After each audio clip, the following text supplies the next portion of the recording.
Reka nongere nguhe ikaze we tugenda tubana umunsi ku munsi mu makuru agiye atandukanye.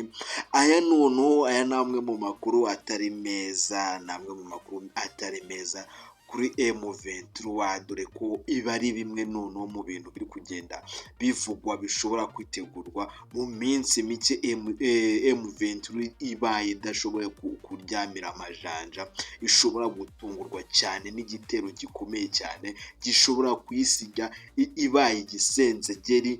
Aya ni amakuru ari kugenda aturuka hirya no hino na bamwe mu bagize M23, nabo hakaba hari ayo bagiye bayimenyaho. Aka ari amwe makuru tugiye kuba tugenda turebera hamwe muri aka kanya.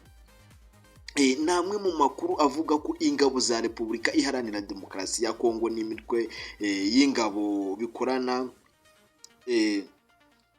biri gutegura ibitero karundura kuri komine Minembwe n'ibice bihana imbibi n'intara ya Kivu y'Amajyepfo. Urumva iki ni kimwe mu gitero, kandi ntabwo ari igitero kizaba kiri ahantu hamwe, ni igitero kizibasira ahantu hagiye hatandukanye. Bivugwa ko Minembwe bari gushaka kuba bayisiba mu gihe M23 itaba iryamiye amajanja. Iyi ni imwe mu nkuru ikomeza ivuga ko ihuriro AFC M23 ihanganye n'izi ngabo ryatangaje ko kuva mu gitondo cyo kuri uyu wa 15 Gicurasi leta ya DRC yategetse ko kajugujugu z'intambara zaturutse mu mujyi wa Karemi mu ntara ya Tanganyika zoherezwa muri Kivu y'Amajyepfo kugira ngo zifashishwe mu bitero. Umuvugizi wa AFC M23 Lawrence Kanyuka yasobanuye ko izi kajugujugu zifite intwaro ziremereye ziyongera ku zindi ntwaro n'ibikoresho bimaze iminsi byifashishwa mu kugaba ibitero mu bice byo muri Minembwe, birimo drone, imbunda ziremereye n'indege za Sukhoi 25. Umuvugizi wa AFC M23 Lawrence Kanyuka yakomeje avuga ati: leta ya RDC ifite umugambi wo gusiba Minembwe ku ikarita y'igihugu no kurimbura abaturage bose bahatuye, kandi ko bikekwa ko hari bimwe mu bihugu bishyigikiye bikaba biyikingira ikibaba mu rwego rwa politiki. AFC M23 yatangaje ko mu gihe amahanga akomeje kwenyegeza ibi bitero, umuryango mpuzamahanga ukabiceceka, izakomeza kurwanira abasivile kandi igakomeza kubarinda ikoresheje uburyo bwose bushoboka.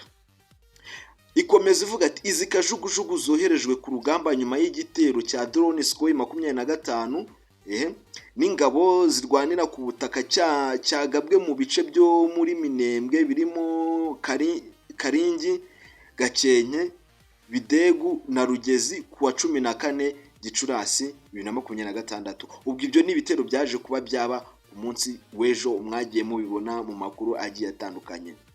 Umuyobozi wungirije wa AFC M23 ushinzwe politike, diplomasi n'imiyoborere Bertrand Bisimwa yatangaje ko niba ntacyo abahuza bakora ku bushotoranyi bwa leta ya DRC, iri huriro ritakomeza kubahiriza agahenge konyine mu gihe RDC yabi kukarengaho ibagabaho ibitero. Ivuga ko ibi bitero itazakomeza kubyihanganira, nibakomeza kwishotora izagira icyo ikora mu rwego rwo kuba yarinda abaturage bayo.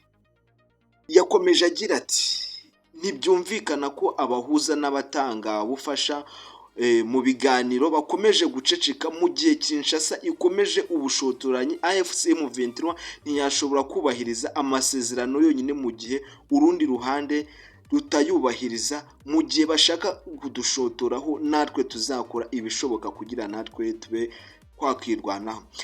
Tariki ya 7 Gicurasi umuyobozi mukuru wa AFC M23 Colonel Nanga yandikiye Minisitiri w'Ububanyi n'Amahanga Marco Rubio amugaragariza ko iri huriro ritishimiye uburyo iki gihugu kiri kubogamira byeruye kuri leta ya DRC, kandi kivuga ko gishaka amahoro mu karere baherereyemo.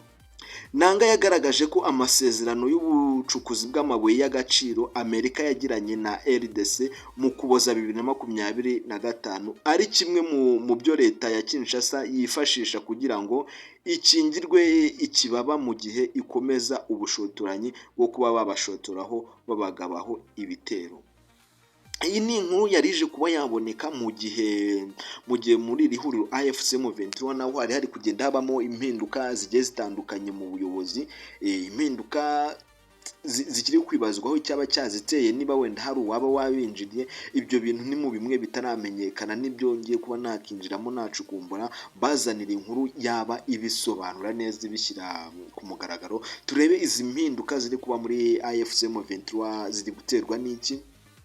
Ngiye kuba nabibarebera inkuru iri buze kuba yakurikira iyi ngiyi, nibyo ndi buze kuba nagarukaho. Ndagusaba kutagenda udakoze subscribe kugira uze kuba wamenya ibiri bikurikire nyuma y'iyi nkuru. Ntandi dukomeza kubana ni kuri KGE. Kora subscribe tukomeze kubana umunsi ku munsi. Murakoze cyane.